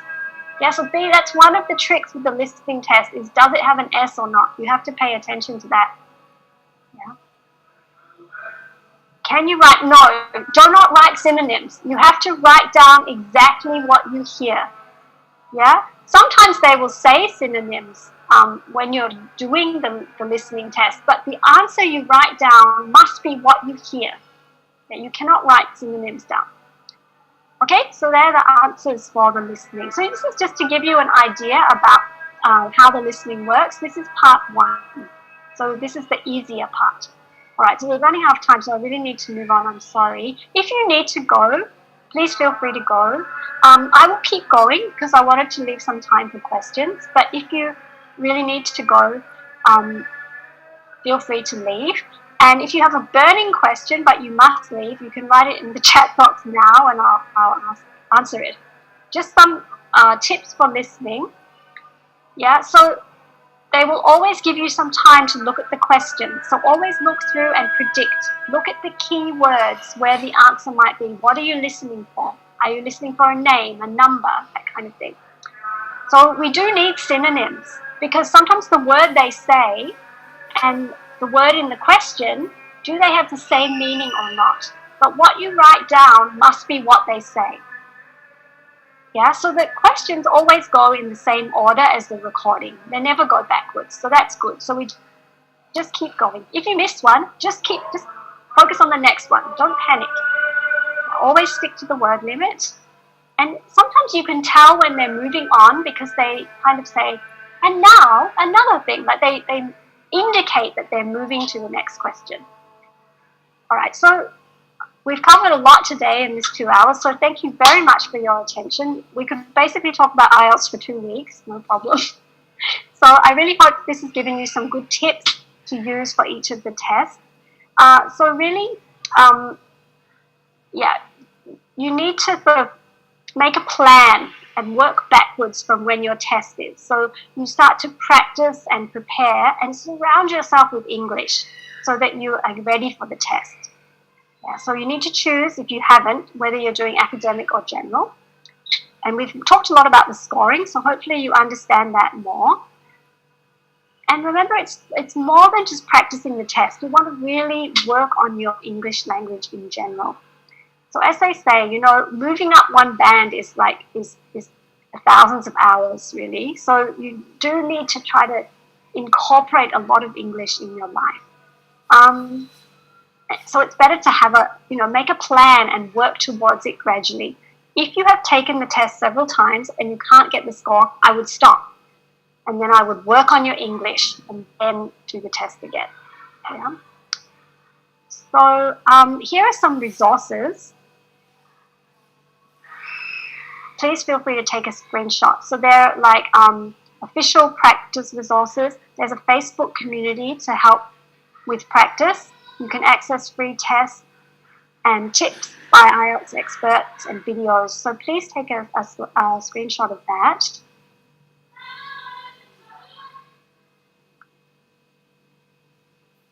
And I just wanted to show you, sorry, I'm just going to...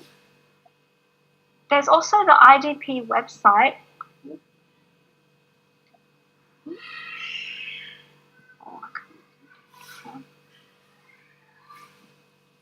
There we go.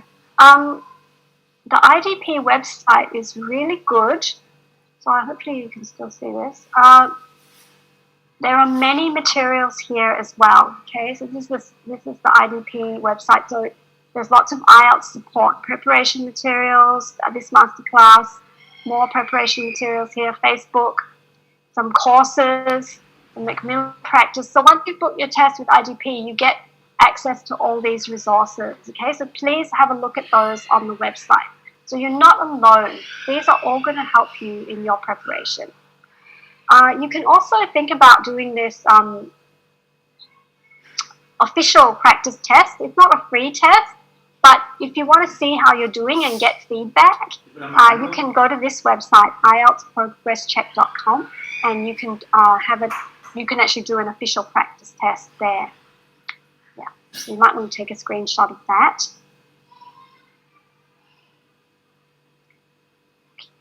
And yeah, so I'm sorry we went over a little bit. There's always so much to cover. And thank you very much for your great questions all the way through as well. I really appreciate that. So yeah, but now this is your time to ask me anything you'd like about IELTS that I haven't covered, anything that you're not sure about. Yeah, and as Sue said, you can also visit the IELTS website, IELTS.org as well.